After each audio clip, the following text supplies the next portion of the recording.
الحمدللہ نحمده ونستعینه ونستغفره ونعوذ باللہ من شرور انفسنا ومن سیئات اعمالنا من يهده اللہ فلا مضل له ومن يضلل فلا هادی له اشهد ان لا الہ الا اللہ وحدہ لا شریک له واشهد ان محمدا عبدہ ورسولہ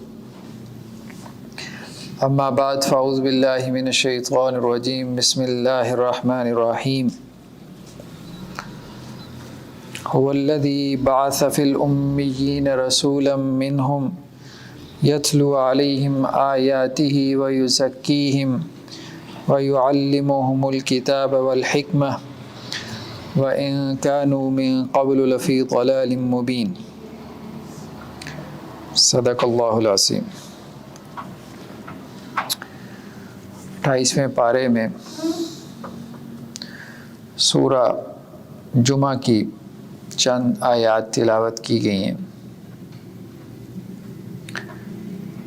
جن میں نبی کریم صلی اللہ علیہ وسلم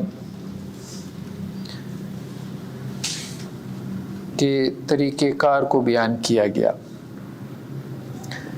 کہ آپ نے کس طرح سے اپنی قوم کی، اپنے لوگوں کی، اپنے قبیلوں کی، کنبوں کی اصلاح کی۔ بہت سے لوگ مصلح ہونے کے دعوے دار ہیں کہ وہ ریفارمرز ہیں، بہت سے لوگ سوسائٹی کے برننگ ایشوز کے اوپر کلام کرتے ہیں، گفتگو کرتے ہیں، بہت سے لوگ مسائل کا رونا روتے ہیں، لیکن سولوشن کیا ہے، حل کیا ہے؟ رسول اللہ صلی اللہ علیہ وسلم نے مسائل کو بیان کرنے کے بجائے زیادہ وقت اس کے حل کے اوپر لگایا، صرف کیا۔ قرآن کا بھی انداز یہی ہے کہ قرآن ہمیں مسائل کا رونا رونے کے بجائے یہ سکھاتا ہے کہ یہ کرنا شروع کر دو، اس سے سوسائٹی کے مسائل حل ہو جائیں گے، معاشرے کے مسائل حل ہو جائیں گے۔ تو نبی کریم صلی اللہ علیہ وسلم بہت بڑی تبدیلی لے کر آئے۔ عرب کے معاشرے میں آپ تنے تنہا کھڑے تھے، اکیلے تھے، سارا معاشرہ بت پرست تھا۔ اکیلے سے آپ نے آغاز کیا۔ جب آپ صلی اللہ علیہ وسلم کی طرف وحی نازل ہوئی، غار حرا میں پہلی وحی، تو گویا آپ اس وقت اکیلے تھے۔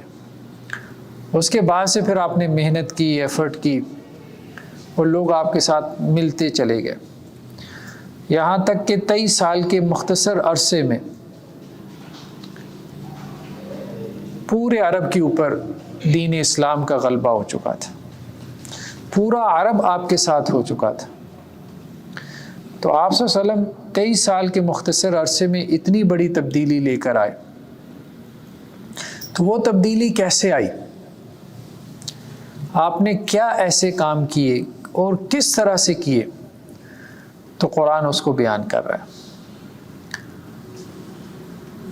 هو الذی بعث فی الامیین رسولا منہم، کہ اللہ نے انسانوں میں ان پڑھ لوگوں کے اندر، کیونکہ عرب کا معاشرہ پڑھا لکھا نہیں تھا، پڑھنے لکھنے کا ان کے ہاں رواج نہیں تھا، تو اللہ نے ایک رسول بھیجا ان میں سے، منہم، جو انہی میں سے ہے، انہی میں سے ہے یعنی عرب ہے، قریش میں سے ہے، انہی کی قوم میں سے ہے، کوئی باہر سے کسی دوسری قوم میں سے نہیں۔ اب اس رسول نے 4 کام کیے۔ نبی کریم صلی اللہ علیہ وسلم نے لوگوں کی اصلاح کے لیے 4 کام کیے، جن کو قرآن نے یہاں پہ بیان کیا۔ اور یہ مضمون قرآن میں کوئی ایک مرتبہ نہیں آیا، بلکہ یہ بات کہ آپ صلی اللہ علیہ وسلم کیسے تبدیلی لے کے آئے، کیسے آپ نے امت کی اصلاح کی، آپ کا منہج کیا تھا، آپ کا طریقہ کار کیا تھا، آپ کی میتھڈالوجی کیا تھی، یہ قرآن میں 4 مرتبہ آیا۔ اللہ تعالیٰ کا یہ طریقہ کار ہے کہ جب اللہ تعالیٰ کسی چیز کی اہمیت کو بیان کرنا چاہتے ہیں تو قرآن میں اس کا تذکرہ ایک سے زائد مرتبہ کرتے ہیں. یعنی اللہ تعالیٰ اپنے حکم کو بار بار بیان کرتے ہیں، اس کو ریپیٹ کرتے ہیں، اس کا اعادہ کرتے ہیں. تو یہ حکم بھی یا یہ آیات کا مضمون بھی قرآن مجید میں 4 دفعہ نقل ہوا کہ رسول اللہ صلی اللہ علیہ وسلم کو اللہ تعالیٰ نے اس قوم کی طرف بھیجا اور آپ نے اس قوم کی اصلاح ان 4 ذرائع سے کی. سب سے پہلی چیز کیا تھی؟ یتلو علیہم آیاتی، کہ آپ صلی اللہ علیہ وسلم انہیں قرآن مجید کی آیات پڑھ پڑھ کے سناتے ہیں. تلاوت آیات اصلاح نفس کا، معاشرے کی اصلاح یا فرد کی اصلاح کا سب سے بڑا ٹول، سب سے بڑا ہتھیار، سب سے بڑا میڈیم، سب سے بڑا ذریعہ قرآن مجید. اگر آپ قرآن مجید کو لوگوں کی اصلاح کا ذریعہ نہیں بنا رہے، آپ نے قرآن کو چھوڑ کے کچھ اور ذرائع پکڑ لیے، کوئی میڈیٹیشن کر رہا ہے، کوئی مراقبے کی کیفیت میں ہے، کوئی اللہ کی ضربیں لگا رہا ہے، تو یہ وہ طریقے ہیں جو ہمیں کتاب و سنت میں نہیں ملتے. اس میں کوئی شک نہیں کہ ہر مسلمان کا یہ ایمان ہے کہ صحابہ سے بہترین کسی کا تزکیہ نہیں ہوا، صحابہ سے بہتر کسی کی اصلاح نہیں ہو سکتی، صحابہ سے زیادہ کسی کی پیوریفیکیشن نہیں ہو سکتی. اب ان صحابہ کی جو اصلاح ہوئی تھی، ظاہری بات ہے کہ وہ اصلاح میڈیٹیشن کے ذریعے نہیں ہوئی، وہ مراقبے کر کے نہیں ہوئی، وہ اللہ کی ضربیں لگا کے نہیں ہوئی، وہ تعذیب نفس کے طریقوں سے نہیں ہوئی کہ اپنے نفس کو عذاب دیں، تکلیفیں دیں، رہبانیت اختیار کریں، پہاڑوں میں نکل جائیں، جنگلوں میں نکل جائیں، درختوں پہ چڑھ جائیں، کنوؤں میں الٹے لٹک جائیں. اس طرح سے صحابہ نے اپنی اصلاح نہیں کی. رسول اللہ صلی اللہ علیہ وسلم نے صحابہ کی جو اصلاح کی کہ وہ جو ایک دوسرے کے خون کے پیاسے تھے، ایک دوسرے پہ جان نثار کرنے والے بن گئے، تو یہ قرآن مجید تھا. قرآن کے ذریعے آپ صلی اللہ علیہ وسلم نے اصلاح فرمائی. اللہ کے رسول صلی اللہ علیہ وسلم کے بارے میں ہمیں سیرت میں ملتا ہے کہ آپ لوگوں کو اکثر قرآن پڑھ کے سنایا کرتے تھے. یعنی آپ کا معمول یہی ہوتا تھا، درس و تدریس میں، خطبہ جمعہ کے اندر یا عید کے خطبہ کے اندر یا کوئی بھی آپ صلی اللہ علیہ وسلم کا واعظ قرآن سے خالی نہیں ہوتا تھا. اب ہمارے ہاں کیا ہے، قصے، کہانیاں، لطیفے، چٹکلے. وہ خطیب زیادہ معروف ہو جاتا ہے جو ذرا فنی قسم کا ہو، لوگوں کو لطیفے سنائے، لوگوں کو چٹکلے سنائے اور لوگ اس کے اوپر ہنسے. اب لوگ اس کے لیے 3-3 4-4 گھنٹے بھی گزار لیتے ہیں. اللہ کے رسول صلی اللہ علیہ وسلم اپنے وعظ میں، اپنی نصیحت میں زیادہ سے زیادہ قرآن پڑھ پڑھ کے سناتے تھے. اس کی وجہ یہ ہے کہ اصلاح نفس کا بڑا ذریعہ وہ قرآن ہے. کبھی کبھار ہنسی مزاح کرنے میں کوئی حرج نہیں ہے، لیکن یہ ہے کہ پورا خطبہ ہنسی مزاح میں گزر جائے تو یہ بھی غیر سنجیدگی ہے، یہ بھی توازن نہیں ہے، یہ بھی بیلنس نہیں ہے. کہ آپ کے خطبات جمعہ میں بھی لطیفے چل رہے ہوں اور اتنا قرآن نہ پڑھا جائے جتنا آپ قصے کہانیاں سنانا شروع کر دیں. ہمارے ہاں خطبہ اور واعظین کی ایک بڑی جماعت ایسی ہے کہ جو خطبات جمعہ یا وعظ و نصیحت عجیب و غریب قسم کی، سپر نیچرل قسم کی قصے، واقعات بزرگوں کے وہ سنانے میں گزار دیتے ہیں. نہیں سناتے تو قرآن نہیں سناتے. حالانکہ قرآن جو ہے وہ ہدایت کی کتاب ہے، بک آف گائیڈنس ہے. قرآن اخلاق سنوارنے کی کتاب ہے. قرآن انسان کی تعمیر، انسان کی تربیت، اس کی شخصیت کی تعمیر، اس کی پرسنالٹی ڈیولپمنٹ کی کتاب ہے. اب قرآن کے ذریعے سے ہم اپنے اخلاق نہیں سنواریں گے، قرآن کے ذریعے سے اگر ہم اپنی اصلاح نہیں کریں گے تو دنیا کی کوئی اور چیز ہماری اصلاح نہیں کر سکتی. تو رسول اللہ صلی اللہ علیہ وسلم کا یہ بھی معمول تھا کہ آپ لوگوں کو قرآن سناتے تھے، اور یہ بھی آپ کا معمول تھا کہ آپ صحابہ سے کہہ کے قرآن سنا کرتے تھے۔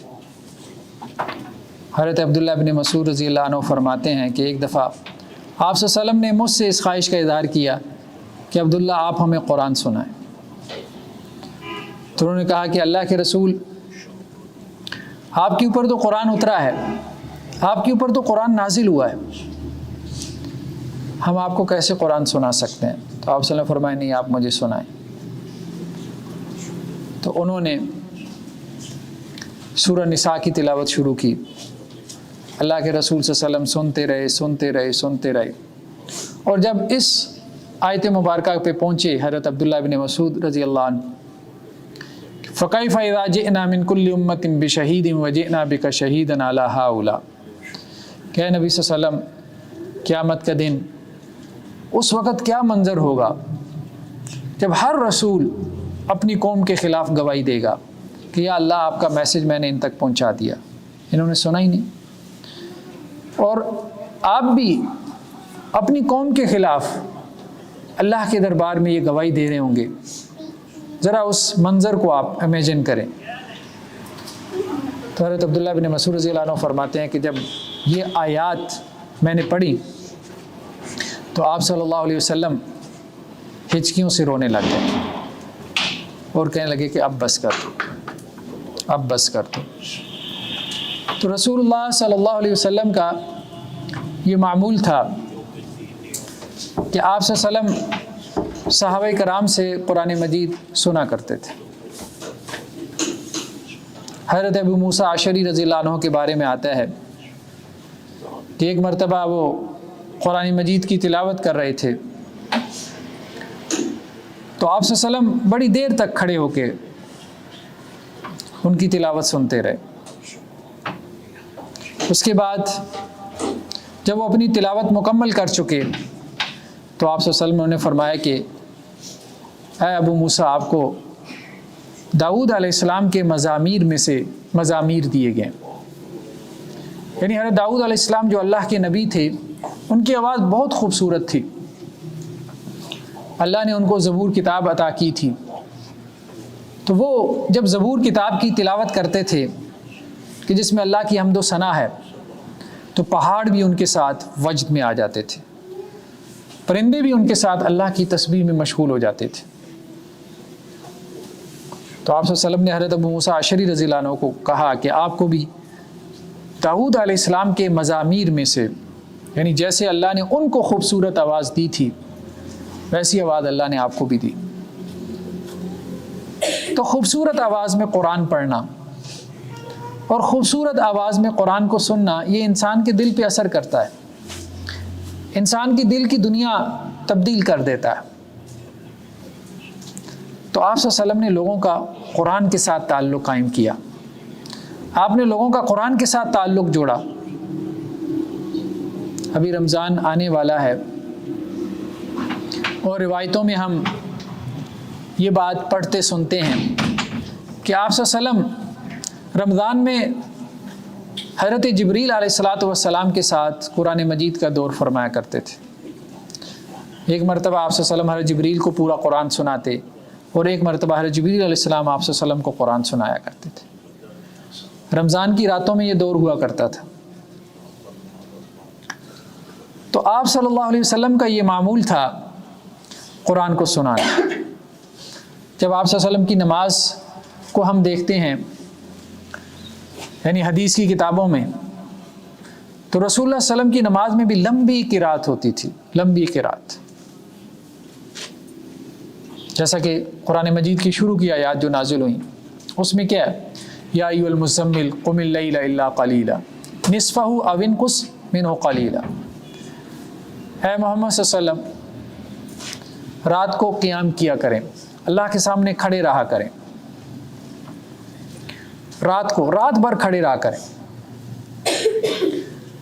نصفہ آدھی رات تک قیام کر لیں، آدھی رات، اب آدھی رات تھوڑی تو نہیں ہوتی، کافی زیادہ وقت ہے آدھی رات۔ سورج غروب ہوتا ہے تو رات شروع ہو جاتی ہے، جیسے آج کل 5:30 بجے رات شروع ہو جاتی ہے، اور سحری کے وقت تک رات جاری رہتی ہے۔ آپ یوں سمجھے کہ 5 سے 5 تک 12 گھنٹے، تو نصف رات تقریباً کچھ 6 گھنٹے کی تو بن جاتی ہے۔ اے نبی صلی اللہ علیہ وسلم 6 گھنٹے قیام کریں، نصف رات قیام کریں، اللہ کے سامنے کھڑے ہو کے تہجد پڑھیں۔ پھر کیا کہا گیا کہ اچھا اگر نصف رات زیادہ ہو، کبھی تھکاوٹ ہو، تو اس کو تھوڑا کم کر لیں، 1/3 رات کر لیں۔ 12 گھنٹے کی رات ہے تو 4 گھنٹے ہو جائیں گے، اور کبھی دل زیادہ آمادہ ہو تو 2/3 رات کر لیں، 12 گھنٹے کی رات میں 8 گھنٹے قیام کر لیں۔ تو آپ صلی اللہ علیہ وسلم کا قیام اتنا لمبا ہوتا تھا کہ ازواج مطہرات رضی اللہ عنہن فرماتی ہیں کہ آپ کے پاؤں میں ورم پڑ جاتے تھے، آپ کے پاؤں سوج جاتے تھے، آپ اتنا لمبا قیام کرتے تھے۔ تو قرآن کے ساتھ کھڑے ہونا، قرآن کے ساتھ اپنی اصلاح کرنا، ان ناشئۃ اللیل ہی اشد وطئا واقوم قیلا، اللہ تعالیٰ خود قرآن میں کہتے ہیں کہ بے شک نفس کو کچلنے کا، نفس کو ٹرین کرنے کا بہترین طریقہ، نفس کو روندنے کا بہترین طریقہ رات کا قیام ہے، رات کا جاگنا ہے۔ اگر آپ یہ سمجھتے ہو کہ آپ کا نفس جو ہے وہ سرکش گھوڑے کی طرح ہے، جیسے انسان گھوڑے پہ سوار ہوتا ہے تو گھوڑا انسان کے قابو میں نہیں آتا، وہ بعض اوقات گھوڑا سرکش ہو تو اپنے سوار کو اٹھا اٹھا کے زمین پہ دے مارتا ہے۔ تو بعض اوقات انسان کا نفس بھی بہت مضبوط ہو جاتا ہے، قوی ہو جاتا ہے، وہ انسان کو اٹھا اٹھا کے مارتا ہے، اور انسان کو سمجھ نہیں آتی کہ میرے ساتھ کیا ہو رہا ہے۔ انسان کہتا ہے کہ میں اس برائی سے نکلنا چاہتا ہوں، لیکن میرا اپنے نفس پہ قابو ہی نہیں۔ میں غصہ نہیں کرنا چاہتا، لیکن میرا اپنے نفس پہ قابو ہی نہیں۔ تو اب یہ جو انسان کا نفس اس کے قابو سے نکل جاتا ہے، تو اس کو قابو میں کیسے لا سکتے ہیں، اس کو کیسے کنٹرول کر سکتے ہیں؟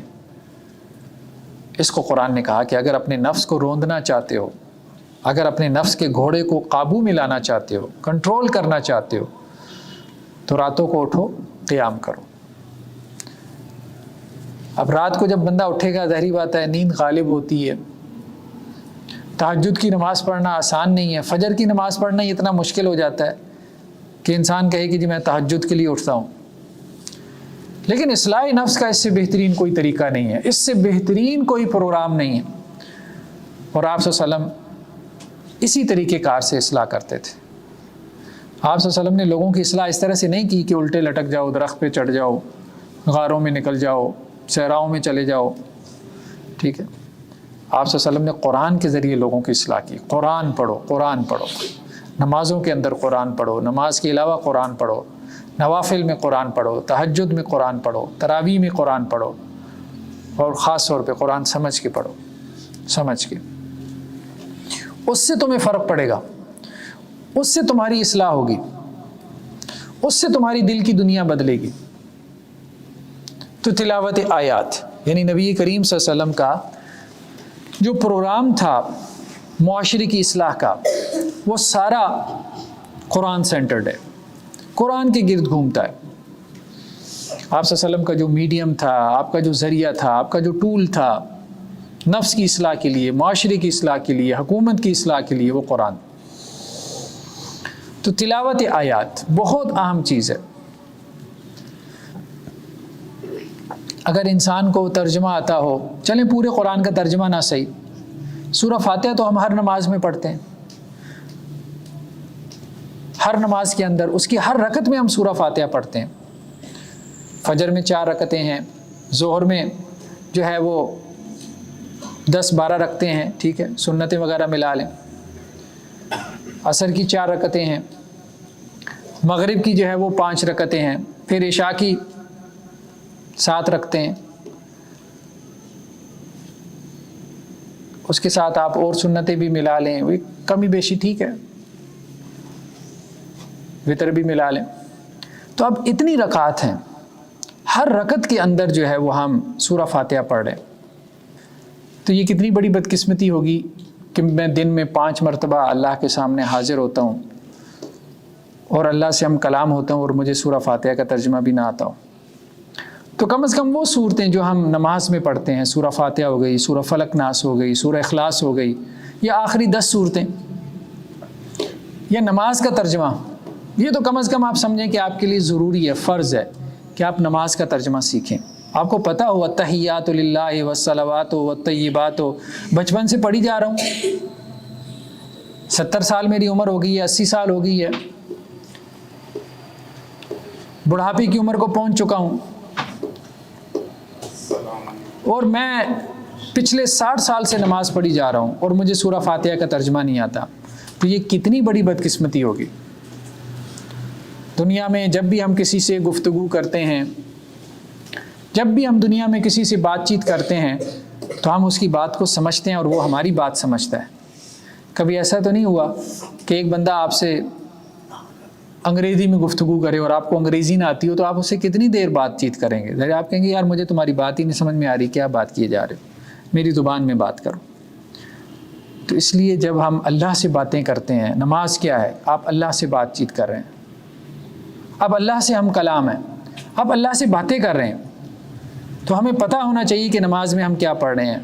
اللہ کی تعریف بیان کر رہے ہیں، اللہ سے دعا مانگ رہے ہیں، یا ہم اللہ سے کوئی وعدہ کر رہے ہیں، کیا کر رہے ہیں؟ ٹھیک ہے، اب جیسے سورہ فاتحہ میں ہم اللہ سے وعدہ کرتے ہیں ایاک نعبد و ایاک نستعین، اللہ تیری عبادت کرتے ہیں اور تیری عبادت کریں گے اور تجھ ہی سے مدد مانگیں گے، جب بھی کوئی چیز ضرورت پڑی تو تجھ ہی سے دعا کریں گے، تجھ ہی سے مانگیں گے۔ اب ترجمہ آتا ہوگا تو پھر بندہ جو ہے وہ اس کے اوپر عمل پیرا بھی ہوگا کہ میں نے اللہ سے کیا وعدہ کیا۔ تو قرآن کے ذریعے سے جو ہے وہ اپنی اصلاح کرنا، قرآن ہمیں یہ بتاتا ہے، خود قرآن ہمیں یہ بتاتا ہے کہ اصلاح کا طریقہ کار کیا ہے۔ اصلاح کا طریقہ کار یہ ہے، قرآن کے ساتھ تعلق مضبوط کرو، قرآن کے ساتھ اپنا تعلق بناؤ۔ اللہ کے رسول صلی اللہ علیہ وسلم کا بھی معاملہ یہی ہوتا تھا، کوئی غم، کوئی پریشانی، کوئی دکھ، کوئی تکلیف جب آتی تھی تو آپ قرآن کی طرف متوجہ ہوتے، آپ نماز کی طرف متوجہ ہوتے، اللہ سے گفتگو کرتے، اللہ سے بات چیت کرتے۔ ہم ساری دنیا سے اپنا مسئلہ شیئر کر لیتے ہیں، ساری دنیا کو اپنے مسائل بتا دیتے ہیں، سب کے سامنے اپنا رونا لو لیتے ہیں، لیکن اللہ سے بات چیت نہیں کرتے۔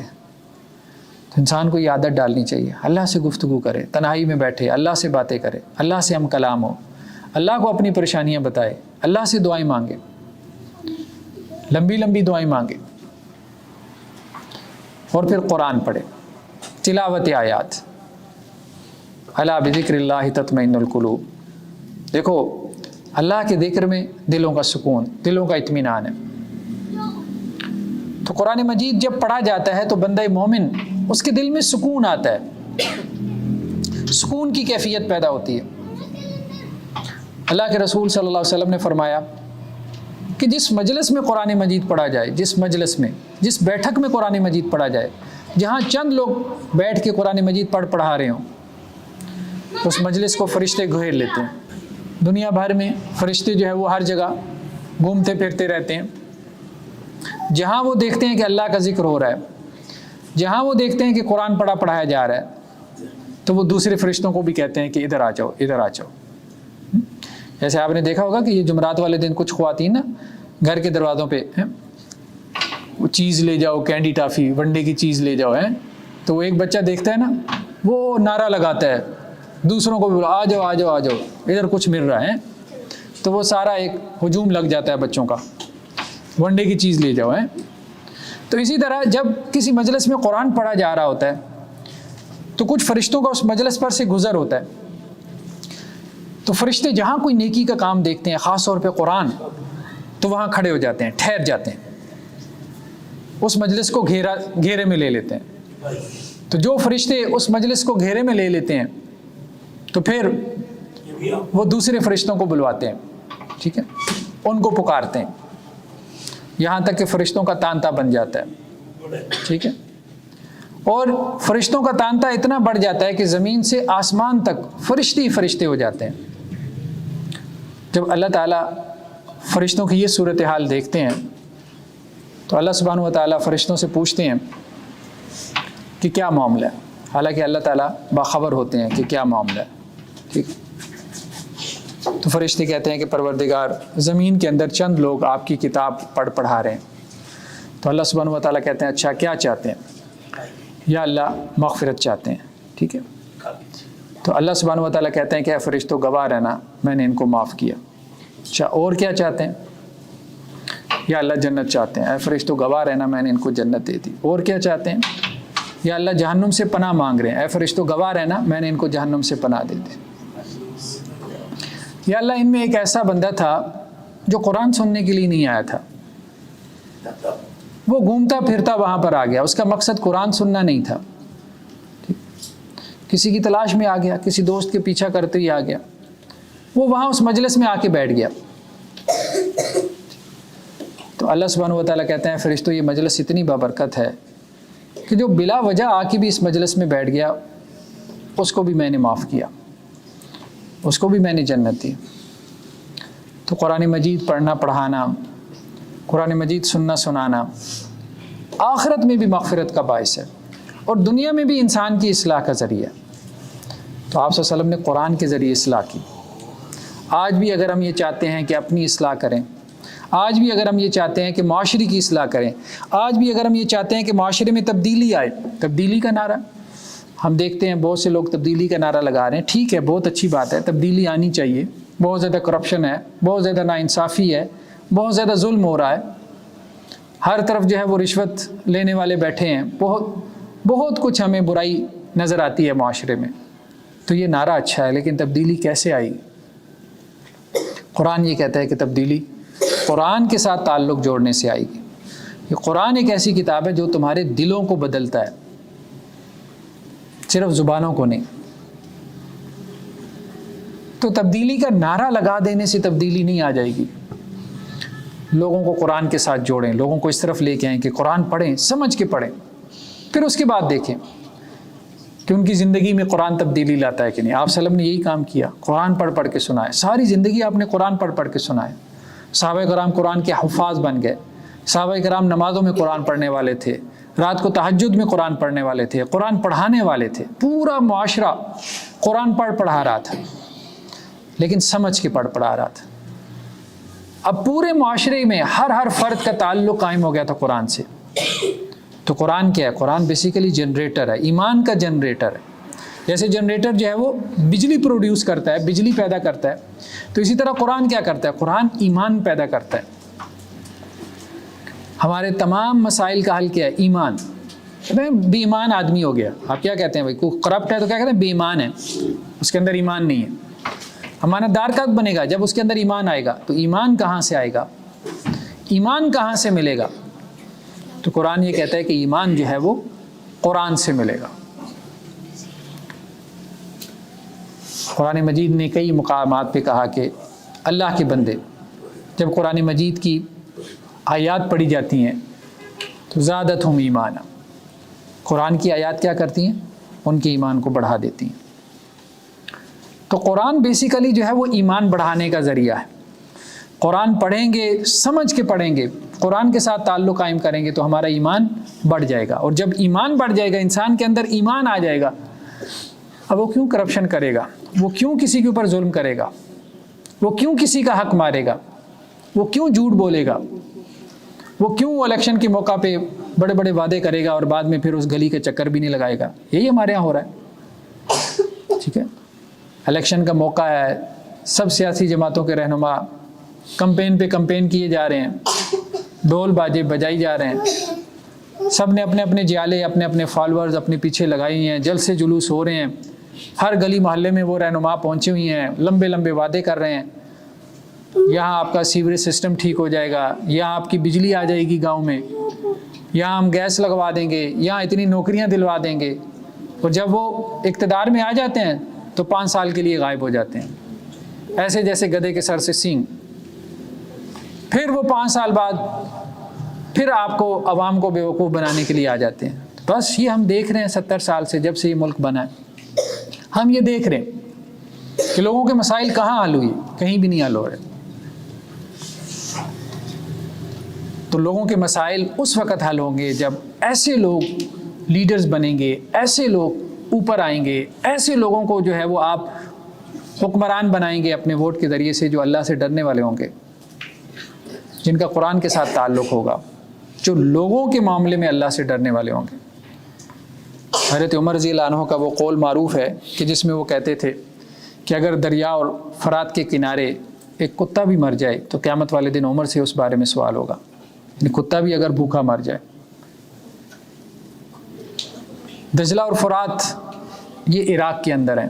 حضرت عمر رضی اللہ عنہ مدینہ میں بیٹھے ہیں اور کہہ رہے کہ میں مدینہ میں ہوں، اللہ نے مجھے امیر المومنین بنایا، مجھے خلیفہ بنایا، اگر میری سلطنت میں میرے دور اقتدار میں ایک کتا بھی دجلہ اور فرات کے کنارے عراق میں ایک دریا کے کنارے بھوکا مر جاتا ہے، قیامت والے دن اللہ مجھ سے بھی پوچھے گا کہ اس کی فکر کیوں نہیں کی، وہ کیوں بھوک سے مرا تھا۔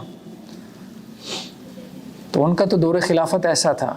تو جب قرآن کے ساتھ تعلق بنتا ہے تو لوگ تو جانوروں کی بھوکا مرنے کی بھی فکر کرتے ہیں، اور جب قرآن کے ساتھ تعلق نہیں ہوتا تو انسان صبح و شام مرتے رہتے ہیں، لیکن حکومتوں کو پرواہ نہیں ہوتی، حکمرانوں کو پرواہ نہیں ہوتی کہ اسپتالوں میں لوگ بغیر دوائیوں کے مر رہے ہیں، اتنی بڑی بڑی بلڈنگز بنا دی گئیں، ڈاکٹرز نہیں ہیں، ڈاکٹرز ہیں تو میڈیسن نہیں ہے، میڈیسن ہے تو اصلی نہیں ہے، جعلی دوائیاں بیچی جا رہے ہیں۔ تو ہر طرف ہم دیکھ رہے ہیں کہ ایک کرپشن ہے، ہر محکمہ جو گورنمنٹ کا آپ کرپشن کے اوپر کھڑا ہے۔ تو سوسائٹی کی اصلاح کیسے ہوگی؟ سوسائٹی کی اصلاح اسی طرح سے ہوگی کہ لوگوں کو قرآن سے جوڑا جائے، جیسے آپ صلی اللہ علیہ وسلم نے اصلاح کی۔ آپ صلی اللہ علیہ وسلم نے لوگوں کے دلوں میں قرآن کو اتارا، قرآن کے ساتھ تعلق بنایا، قرآن کو پڑھو، قرآن کو سمجھو، قرآن کو سمجھاؤ، قرآن کو اپنی زندگیوں میں لے کے آؤ، قرآن پہ عمل کرو۔ اللہ سے دعا ہے کہ اللہ تعالی ہمیں عمل کی توفیق نصیب فرمائے۔